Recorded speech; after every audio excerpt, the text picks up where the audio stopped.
Sallallahu ala Muhammad, sallallahu alaihi wasallam, sallallahu ala Muhammad, sallallahu alaihi wasallam. Sifat orang yang dapat hidayah: pertama, memakmurkan masjid dengan pengertian tiga: bangun, ramaikan, atur administrasinya, tertib administrasi. Dua, man amana billah, akidahnya benar, la ilaha illallah.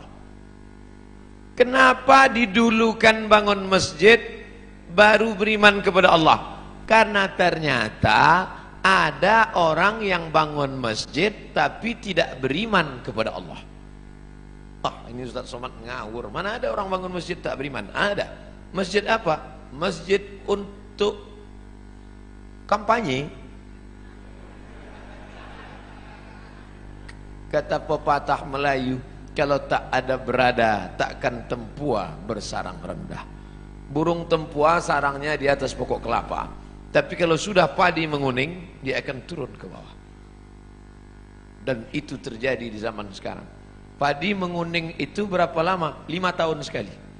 Musim-musim kampanye. Orang mulai nyumbang untuk masjid, masuk ke masjid, pakai sorban, pakai peci, pakai koko, pakai sarung, tapi tak sunat. Dan banyak orang terkecoh, disangka ustadz, rupanya KW. Masjid dibangunnya. Ustaz tahu dari mana? Masuk SMA, SMS, WhatsApp, datang nanya, Ustaz, apa hukumnya si fulan bangun masjid, nyumbang untuk masjid? Saya bilang jangan ambil, karena pasti ada udang di balik pempek. Ada niat di balik itu semua. Ada tujuan terselubung, ada kepentingan. Maka jangan. Datang dia ngasih duit, ambil duitnya, jangan coblos orangnya. Setuju? Ambil duitnya, serahkan ke fakir miskin, anak yatim. Setuju? Tak sama bunyinya macam yang pertama tadi. Makanya prinsip dalam Islam, man amana billah, la ilaha illallah. Saya yakin semua yang datang subuh ini tidak ada tujuan lain, langkah kaki dari rumah, bismillahi tawakkaltu 'alallah, la haula wala quwata illa billah. Salat, usolli fardhu subhi rak'ataini adaan ma'muman lillahi ta'ala. Puasa, nawaitu shauma ghadin an ada'i fardhi syahri ramadhana hadhihi sanati lillahi ta'ala. Haji, labbaik Allahumma labbaik, labbaik la syarika laka labbaik. Ketika engkau persekutukan, kau duakan Allah dengan yang lain, hilang amalmu. Lain asyrakta, kalau kau syirikkan Allah, kau duakan Allah, kau persekutukan Allah, la yahbatanna amaluka, gugur amalmu. Maka ciri orang yang mendapat hidayah yang kedua, man amana billah, jangan rusak tauhid, akidah kepada Allah. Ini kadang anak-anak lajang ini gara-gara lama dapat jodoh, rusak tauhidnya. Iyyaka na'budu wa duku nasta'in. Nyembahnya tetap sama Allah, mintanya ke dukun.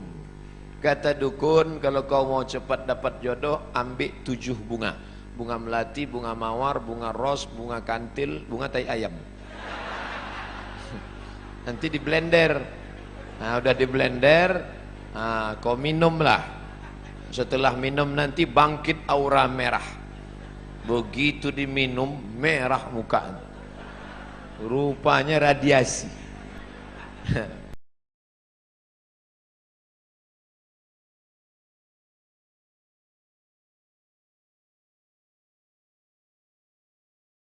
Pergilah batu rubi berwarna merah, maka aura merah akan bangkit, wajah akan merah, biji mata merah. Ini tak betul. Kalau memang tak boleh pakai cincin, kenapa Ustaz pakai? Saya hanya sekedar suka saja. Pakai batu tak apa-apa. tapi meyakini bahwa batu memberikan efek sesuatu, rusak la ilaha illallah kita. Kadang orang ini suka mancing-mancing. Ustaz pakai cincin itu ada khasiat-khasiatnya. Ada, saya bilang. Apa khasiatnya? Kalau dipakai, duduk di rumah makan, tak bayar. Hebat Pak Ustaz, duduk aja, jangan makan. Masih percaya dia dengan yang begitu-begitu. La ilaha illallah. Kita dalam Islam diajarkan berani berkata la ilaha. La ilaha, tak ada lagi batu-batu. La ilaha, tak ada lagi dukun-dukun. La ilaha, tak ada lagi gelang-gelang. La ilaha, tidak ada lagi sembahan-sembahan. La ilaha illallah. Murni. Inna salati wa nusuki wa mahyaya wa mamati lillah. Jangan rusak lagi. Yang nampaknya kita tak jadi nikah. Kenapa? Persiapan pernikahan sudah siap. Ternyata menurut ramalan kita tak cocok. Aku Taurus, engkau Pisces. Taurus ini kambing, Pisces ini ikan. Ikan tak cocok sama kambing. Tak jadi nikah hanya gara-gara ramalan. La ilaha illallah Muhammadur Rasulullah. Maka jangan lagi kazzabal munajjimun walau sadaqu. Bohong, dusta orang yang percaya kepada ramalan zodiak bintang-bintang. Kalaupun betul kebetulan. Bila Anda telinganya agak ke depan, tak cocok kerja di sungai. Bila tai lalatnya di bawah dagu, cocoknya di darat. Ini bohong semua. Islam tidak pernah berkata demikian. Fa idza azamta, kalau kau sudah tekad, fatawakkal 'ala Allah. Bertawakkallah kepada Allah. Jangan rusak akidah tauhidmu. Percaya kepada burung-burung. La tiarata, tak boleh. Dulu orang kafir musyrik, kalau dia mau bisnis, dilemparnya burung di atas pohon kayu. Lempar. Kalau burung itu terbang ke arah negeri Syam, berarti sial. Syukmu, Syam, sial. Kalau pergi ke arah Yaman, Yamin, beruntung, lempar. Ke arah Yaman, ayo lanjutkan. Kalau ke arah Syam, berarti sial. Kalau mau bisnis, diambil anak panah 3 biji. Anak panah disimpan dalam Ka'bah, digoncang. Pergi atau tak pergi? Ambil anak panah. Pergi, pergi. Tidak pergi, jangan pergi. Kosong, Anda belum beruntung, goncang sekali lagi. Ini dibatalkan dalam Islam. Maka dalam Islam diharamkan innamal ghamru wal maisiru wal ansabu wal azlamu khamar. Namal ghamru wal maisir, judi, wal ansabu, menyembelih binatang untuk berhala, wal azlam, mengundi nasib, rijsun, najis, min amalis syaitan, perbuatan setan, fajtanibuh, jauhi. Ciri orang yang mendapat hidayah, dia berserah diri hanya kepada Allah, tapi tetap ada usaha. Jangan tidak ada usaha. Yang nanti yang lajang-lajang, yang gadis-gadis, kamu tak ada usaha untuk jodoh. Kalau memang sudah takdir Allah, tak akan kemana. Tetap ada usaha. Contoh, ini kue kotak Nengs Bakri. Ini kan memang ditakdirkan untuk saya ini kan. Memang untuk saya. Tapi saya tak ada usaha untuk membuka kotaknya. Masuk dia ke mulut saya. Tidak, menganga dari tadi. Mesti ada usaha untuk membuka kotaknya, lalu memilih-milih kue yang mana. Berapa biji kue? Pilih yang ini atau ini. Mesti ada usaha mengambil paralotnya, lalu ditusukkan ke botol, ke gelasnya. Ada usaha. Usaha itu disebut dengan ikhtiar. Itulah ahlus sunnah wal jamaah. Kalau tidak ada usaha, hanya pasrah saja, itu namanya Jabariyah. Orang Jabariyah kata dia tak ada usaha, takdir saja. Bang, abang tak kerja. Kalau memang rezeki kita datang sendiri, adinda, tak usah kerja-kerja. Nanti kalau ada suami ibu macam itu Jabariyah. Kalau gitu ibu tak usah masak. Nanti jam-jam 9 dia lapar, nanya, mana makanan kita? Kalau sudah takdir Allah, datang sendiri dia, Pak. Orang gitu mesti gitu membalasnya. Orang Jabariyah ini tak ada usaha sama sekali. Diam aja. Nanti tiba-tiba Pak Kapolsek razia. Pret, mana STNK BPKB? Saya serahkan pada Allah. Nah, pukulkan kepalanya, Pak. Lepas. Kenapa Bapak pukul? Ini pun dari Allah juga. Orang-orang gini ini mesti gitu melawan dia. Kita betul. Allah kasih kita kudrat, Allah kasih kita iradat, Allah kasih kita sama, Allah kasih kita basar, Allah kasih kita kalam, supaya kita berusaha. Makanya doa keluar masjid, Allahumma inni as'aluka min fadlik, beri aku rezeki. Kenapa keluar masjid minta rezeki? Karena keluar masjid idza qudiyatis shalah, kalau salat sudah dilaksanakan, fantashiru fil ard, bertebaran di atas muka bumi, cari rezeki, wabtahu min fadlillah, cari karunia Allah. Ciri orang yang dapat hidayah yang pertama, memakmurkan masjid. Yang kedua, beriman kepada Allah. Yang ketiga, wa aqamas shalah. Salat, bukan somat. Salat. Mudah-mudahan anak-anak gadis yang rajin salat subuh ini mendapatkan suami yang rajin pula salat subuh. Karena kalau kalian anakku yang sudah solehah, yang sudah cantik, yang sudah rajin sholat, tiba-tiba dapat laki tak sembahyang, tak satu dua curhat masuk ke HP saya. Ustadz, dulu saya sangka nikah sama dia bahagia, ternyata Pak Ustadz, cuman rasanya Bu macam tidur sama babi hutan. Tak sembahyang. Walaupun hidup 1000 tahun, kalau tak sembahyang apa gunanya? Walaupun hidup 1000 tahun, kalau tak sembahyang apa gunanya? Nanti kalau Bapak Ibu kebetulan pergi umrah, ada mihrab dalam taman Raudhah Masjid Nabawi, tempat sholat Nabi. Ini Raudhah, ini mihrab namanya. Di sebelah kiri ada tertulis as-salatu imaduddin, salat tiang agama. Kenapa atap masjid kita kokoh? Karena ada tiang. Kalau tak ada tiang, hancur. Puasa melayang, zakat terbang, haji hilang, karena tak ada tiang. Tiang dari segala amal adalah salat. Dan salat waktunya tak boleh digeser. As-salatu ala waktiha. Apa kata panitia tadi malam? Ustadz Somad, jam 4 kami tunggu di pintu. Maka jam 4 kurang 5 saya sudah siap di ruang tamu. Tak boleh. Saya tahu ini orang-orang Pertamina ini disiplin. Kalau sampai meleset sedikit ditinggalkannya kita. Maka saya tunggu tepat. Tapi saya tak bertanya, karena dia Pekanbaru sholat subuh jam 5. Ini kok cepat betul? Saya tak tanya. Saya jarang saya nanya-nanya. Masa LCMA nanya? Yalah Pak, pokoknya siap-siap. Sedangkan janji sama Allah tak boleh digeser. Apalagi sama manusia tak kita geser. Apalagi sama Allah. Ini sekarang banyak yang geser janji sama Allah. Pelembang sholat subuh jam 4 lewat sikit. Dibuatnya sholat subuh jam 8.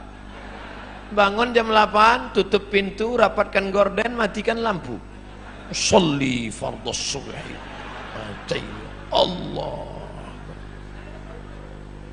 Datang maknya buka pintu nengok. Alhamdulillah, anakku sejak ikut ngaji sama Habib Mahdi ini, salat duhanya pun pakai kunut. Allahumma hdina fi man hadai. Hebat. Ustadz Somad boleh nanya Ustadz? Boleh. Ustadz kan biasanya jawab pertanyaan pakai 4 mazhab. Menurut Hanafi, menurut Maliki, menurut Syafi'i, menurut Hambali. Kira-kira sholat duha pakai kunut itu mazhab apa ya Pak Ustadz? Mazhab kesiangan. Janganlah sholat itu digeser waktunya. Sudah tepat. Inna salata kanat 'alal mu'minina kitaban mauquta. Sudah waktunya tepat, jangan digeser-geser. Pokoknya datang salat berjamaah. Allahu Akbar, Allahu Akbar. On time, datang. Sab'atun yuzilluhumullah. Ada 7 golongan yang akan mendapatkan naungan Allah. Yauma la zilla illa zilluh. Hari itu tak ada atap, hari itu tak ada terpal, hari itu tak ada tenda, hari itu tak ada naungan. Tapi dia mendapatkan naungan di padang mahsyar. Siapa dia? Rajulun qalbuhu mu'allaqun fil masajid. Anak-anak muda yang hatinya tergantung di masjid. Mudah-mudahan anak-anak muda di Pertamina inilah insyaallah. Kenapa Ustaz sebut anak muda? Kenapa tidak orang tua? Kalau orang tua ke masjid memang udah wajar. Kapan lagi? Udah diintai-intai malaikat maut. Tapi anak muda yang mestinya subuh ini molor tidur, tapi datang berjamaah. Padahal tadi malam sudah tablik akbar. Subuh tetap on time datang. Inilah anak muda yang dikatakan Allah dalam Al-Quran. Innahum fityatun amanu bi rabbihim wazidnahum huda. Mereka sekelompok anak muda yang beriman kepada Allah, ditambah Allah hidayah mereka. Mereka adalah ashabul kahfi. Oh, kalau gitu kami komunitas anak muda ini buat kelompok lah Pak Ustaz. Ya, apa nama kelompoknya? Kelompok komunitas anak muda ashabul kahfi. Apa programnya? Tidur aja. Mereka ditidurkan Allah karena dikejar oleh raja yang zalim, sampai akhirnya mereka tiba-tiba terbangun. Wal yatalattaf wala yush'iranna bikum ahada. Hai anak muda yang bangun, tolong kau pergi ke pasar beli makanan, tapi jangan gerasak gerusuk, tenang-tenang supaya orang tak tahu. Diam-diam mereka beli makanan, penjual makanan mengambil duit, begitu orang ditengok, rupanya duit itu sudah expired, tak laku. Kenapa? Salah sami'ati wasdadu tis'a. Mereka tertidur di dalam gua 309 tahun. Bayangkan ada anak muda datang ke Palembang mau beli makanan, beli tekwan. Tiba-tiba ditengok duitnya tahun 1700. Zaman Syekh Abdus Somad Al-Falembani. Mentang-mentang nama sama itu yang disebut. Bayangkan apa yang terjadi saat itu. Ini ada anak muda. Rupanya zaman itu sudah berganti seorang raja yang soleh. Raja yang soleh mengunjungi mereka ke dalam gua. Ditengok anak-anak muda terkapar, tertidur. Tak lama setelah itu mereka pun meninggal dunia. Allah hanya ingin menceritakan. Tapi ada pula di situ seekor anjing. Ini sungguh berita tidak penting. Untuk apa Allah cerita ada anjing bersama anak-anak muda itu?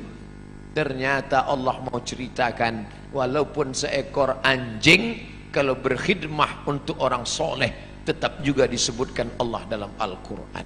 Anjing najis kotor, tapi berkhidmah untuk ashabul kahfi, diceritakan Allah dalam Al-Quran. Tapi jangan gara-gara ini habis pengajian ini sebuah membeli anjing. Cerita itu tentang Bani Israel dan cerita tentang memelihara anjing sudah mansuh, tidak ada dalam syariat Nabi Muhammad sallallahu alaihi wasallam. Artinya bapak ibu yang di rumahnya ada anjing, lepaskanlah yang lagi melihara anjing. Siapa yang memelihara anjing, amalnya satu hari dikurangi sebesar Bukit Uhud. Bukit Uhud itu panjangnya 7 km. Amal dia sehari sebesar bisul. Jadi tiap hari amalnya min. Siapa yang di rumahnya ada anjing, malaikat tidak masuk. Yang tak masuk itu malaikat rahmat, malaikat maut tetap. Kalau malaikat maut tak masuk, udah lama saya pelihara anjing herder 3. Bapak ibu yang dimuliakan Allah, artinya apa? Istiqomah solat berjamaah. Wahai anak-anak muda, kalian buatkan komunitas anak muda pencinta masjid. Alhamdulillah sekarang sedang tren komunitas. Saya di beberapa tempat ketemu komunitas anak-anak muda. Apa komunitas kalian? Jombloan sejati. tulisan logonya say no to bonceng. Mantap. Kalian apa komunitasnya? Ini Pak Ustadz, saya dikasih mereka di Yogyakarta, dipasangkan mereka pemasangan jaket kepada Ustadz Abdul Somad, tulis di belakang born to ride, ride to Jannah, lahir untuk mengendara menuju surga. Anak-anak geng motor. Mantap. Dipasangkan ke saya pun langsung ke airport. Habis subuh pasang langsung ke airport. Semua orang di airport nengok saya. Rupanya jaket itu dipasang naik motor, saya naik pesawat. Tak cocok. Artinya apa? Komunitas anak muda ini tetap dijaga dan mereka tetap sholat berjamaah di masjid. Habis waktu. Cepat betul. Saudara yang dimuliakan Allah Subhanahu wa taala, memakmurkan masjid sudah, beriman hanya kepada Allah sudah, menegakkan sholat sudah. Masuk yang keempat, wa ataz zakah, berzakat. Orang yang sudah sholat tapi tak berzakat, maka tak ada gunanya, karena dia makan haram. Di dalam duit kita itu ada zakat. Zakat orang dititipkan Allah kepada kita. Ada orang diuji kakinya lulus, diuji kakinya sholat berjamaah lulus, diuji matanya sholat tahajud lulus, diuji kantongnya, di situ baru kelihatan. Nama siapa? Pelit bin bakhil bin medit bin kedekut. Ini orang na'udzubillah. Oleh sebab itu maka keluarkanlah zakat. Bapak sudah bayar zakat? Tiap tahun saya bayar zakat Pak Ustaz. Berapa? 2,5 kilo. Itu zakat fitrah. Zakat pendapatan 2,5%, 85 gram emas murni. Berapa itu sekarang Pak Ustadz? 85 gram kali 500.000 1 gram, 42.500.000. Siapa yang mempunyai pendapatan 42.500.000 sudah kena zakat 2,5%. Kalau profesi kami sebagai pegawai Pertamina ini gimana Pak Ustadz? 42.500.000 setahun, bagilah 12 bulan. 12 bulannya berapa itu? 42.500.000 bagi 12, 3,6. Jadi yang berpendapatan 3,6 juta, 3.600.000 itu udah kena menurut Basnas, Amil Zakat Nasional yang sudah disepakati ijma' antara ulama-ulama Basnas se-Indonesia, 3,6. Saya tidak sebut gaji, karena ada orang gajinya 2 juta, pendapatannya 20 juta. Ada uang tunjang, uang sipak, uang sundul, uang sikut, duit-duit apa. Jadi di total semua, total. Pak Ustadz, saya satu bulan dapat 5 juta. Mudah cara ngitungnya, 1.025.000. 5 juta berarti 125.000. Saya 10 juta Pak Ustadz, 250.000. Saya sebulan dapat saya 100 juta Pak Ustadz, 2,5 juta. Mudah-mudahan Bapak Ibu punya duit 100 juta. Dari bunyi aminnya banyak yang tak yakin Pak. Masalah duit ini kita tak bisa ngelihat orang, tak bisa dinilai duit dari wajah orang. Ada hitam, jelek, pesek, pendek. Tapi buka dompet 100 juta. Ada ganteng putih, tengok dompet 2.000 perak. Mudah-mudahan semuanya dapat 100 juta. 100 juta zakatnya berarti 2,5 juta. Memang kalau udah cerita zakat ini banyak lupa. Tak ingat saya Bos. 2,5 juta. Saya tak tahu, entah siapa yang punya 100 juta, entah siapa yang tidak, saya tak tahu. Dan Bapak petugas Basma, Badan Amil Zakat Pertamina, itu tidak tahu siapa yang punya duit. Tapi ada dia yang tahu, la ta'khuzuhu sinatun. Dia tak mengantuk, tak tidak tidur. Tak mau berzakat, simpan, simpan. Tak ada angin, tak ada hujan, tiba-tiba lutut sakit. Dibawa ke tempat kusuk, makin sakit. Dicucuk pakai jarum-jarum itu akupunktur, sakit. Tak mempan jarum, cucuk paku payung, makin sakit. Akhirnya dibawalah ke Singapura. Sampai di Singapura datanglah dokter Cina membawa martil kecil aja. dipukulnya lutut. Ayah lapuk lah, lama pakai. Rupanya tempurung kelapa yang di lutut nih lapuk. Jadi gimana dok? Tenang, kita sudah import lutut dari Tiongkok. Berapa harganya? Sebelah kanan 40, sebelah kiri 40, ongkos pasang 20, pas 100. Itu namanya duit hantu dimakan setan. Silakanlah, yang tak mau bayar zakat tak apa-apa, silakan. Tapi awas. Gimana? Udah ada terasa? Nah, kalau udah ada bayar. Nanti habis nih jumpai Badan Amil Zakat Pertamina, serahkan, bayarkan. Ustadz, bagusnya saya bayar, saya dapat sebulan 4 juta Pak Ustadz. 25.000 berarti 100. Apakah bagus saya bayar tiap bulan 100 atau saya tunggu setahun 1.200.000 tiap bulan? Tiap bulan serahkan. Ah, kan sama aja. Sebulan 100, setahun 1.200.000, kan sama. Duitnya sama, setannya tak sama. Kalau 100.000 ringan, kalau sudah terkumpul 1.200.000, allazi waswisu fi sudurin nas, yang berbisik itu siapa? Minal jin. Nah, kalau jin yang berbisik, senang, kita baca ayat kursi selesai. Ini yang berbisik ini nas, sekantor sama kita, sama-sama orang Pertamina juga. Mau kemana bro? Mau bayar zakat ke Basma. Berapa? 1.200.000. HP baru 1.100.000. Kita bacakan ayat kursi, hafal pula dia dari kita lagi. Nanti kalau ada kawan begini, bacakan juga ayat kursi, membuskan dia, Allah qayyum la ta'udhu sunat wala nawm. Oleh sebab itu bayar zakat. Yang paling tinggi zakat, di bawah zakat infak, di bawah infak sedekah. Apa beda infak sama sedekah Ustaz? Infak materi, wa anfiqu min thayyibati ma kasabtum, berikanlah hasil usahamu. Infak itu materi, kalau sedekah non materi. Makanya dalam hadis dikatakan tabassumika fi wajhi akhika sedekah, senyummu ke wajah saudaramu sedekah. Allah Maha Adil. Kalian yang bisa ngasih sedekah duit, sedekah. Kalian yang bisa ngasih infak duit, infak. Infak kipas angin, infak AC, infak lampu. Tapi yang tak bisa ngasih infak, sedekah. Artinya apa? Kau yang berduit kasihlah duit. Yang tak bisa ngasih duit senyum aja. Misal jumpa orang, udahlah duit tidak, senyum tidak.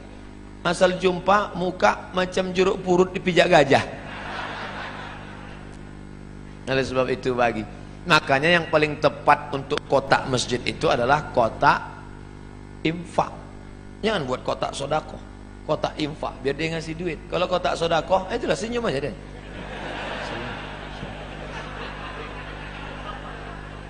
Tak bisa buat kotak wakaf, karena wakaf itu syaratnya 4. Wakaf harus ada orang yang berwakaf, orang menerima wakaf, benda yang diwakafkan, ada ijab, ada qabul. Tak bisa dibuat di situ kotak wakaf, karena kita tak pernah akad ke kotak. Mana pernah kita, hai kotak, aku kasih duit ini, kata kotak itu, aku terima, aku terima, aku terima. Oleh sebab itu yang paling tinggi zakat, di bawah zakat infak, di bawah infak sedekah. Lalu kemudian yang lebih khusus lagi namanya wakaf.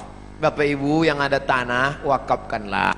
Ini tanah 1 hektar saya wakafkan untuk SMP Islam di kota Palembang. Kami tak tahu ngurusnya Pak Ustadz. Datangi Mas Puroh, Ustadz Habib Mahdi, datangi Habib Qasim, hubungi Ustadz Solhas, hubungi Ustadz Taufik, hubungi Ustadz King, minta kepada mereka tolong kelola tanah kami. Ini tanah sejauh mata mandang, untuk apa? Tanah mati kita, habis anak berkelahi gara-gara tanah. Tanah yang 1 hektar kita wakafkan untuk sekolah, itulah yang akan mengalir untuk kita mati. Bapak-bapak, tanah bapak banyak. Begitu bapak meninggal, dijual ibu tuh. Habis itu nikah dia sama brownies. Dibuatlah rumah cantik besar. Brownies tuh yang tinggal di rumah tuh nanti. Dibeli mobil cantik, dia makai mobil itu. Tak percaya, cobalah. Ustadz ini tak enak, giliran mati kami dibilangnya mati. Oke, kalau gitu kita balik, ibu itu mati. Ibu yang banyak duit, oh soalnya ini beli gelang, dapat duit beli rantai, dapat duit beli cincin.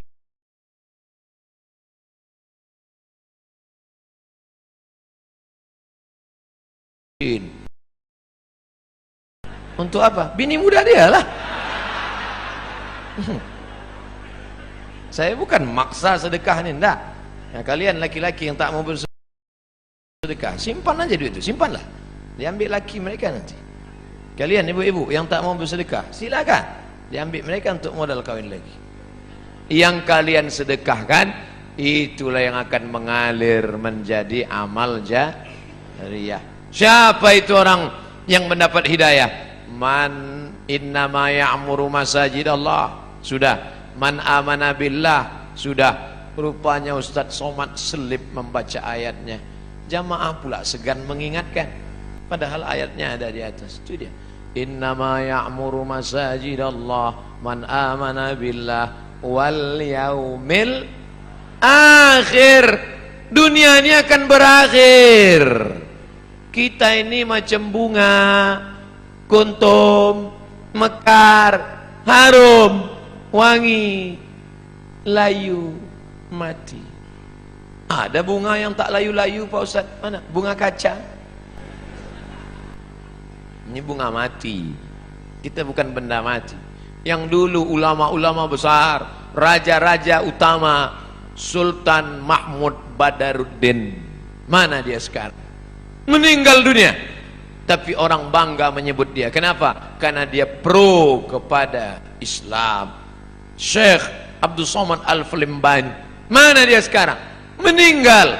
Tapi orang bangga menyebut namanya.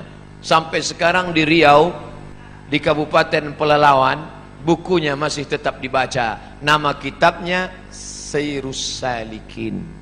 Sair, perjalanan. Salikin, orang yang berjalan menuju Allah Subhanahu wa ta'ala. Bapak Ibu pergi ke Masjid Raya Kabupaten Pelalawan Provinsi Riau, masih dikaji kitab Sayrus Salikin. Dulu Ustadz Muhammad Sani namanya, ketua majelis ulama yang membacakan kitab itu. Kitab ulama Palembang masih dibaca di Riau sampai hari ini. Sayrus Salikin, Syekh Abdul Somad Al-Falimbani. Tapi dia bukan cuma pandai baca kitab. Syekh Abdul Somad Al-Falimbani cuma baca kitab di masjid. Enggak. Dia dengar ada kerajaan di Malaysia, namanya kerajaan Kedah, berperang dengan Siam. Siam itu Thailand. Thailand berperang dengan Kedah. Ditinggalkannya Palembang, pergi dia ke sana berjihad fi sabilillah. Ternyata ulama-ulama dulu adalah ulama yang siap perang, siap membela Islam, melawan orang yang menghancurkan Kedah, kerajaan Melayu Islam. Terbang dia ke sana. Ulama besar dari Makassar, Syekh Yusuf Al-Makassari, Tajul Khalwati, melawan Belanda, dicampakkan Belanda ke Cape Town, Afrika Selatan. Jadi jangan bayangkan ulama dulu duduk di masjid mengajarkan tentang sabar. Kita dijajah Belanda, sabar. Jajah Jepang, sabar. Kita diinjak-injak orang kafir,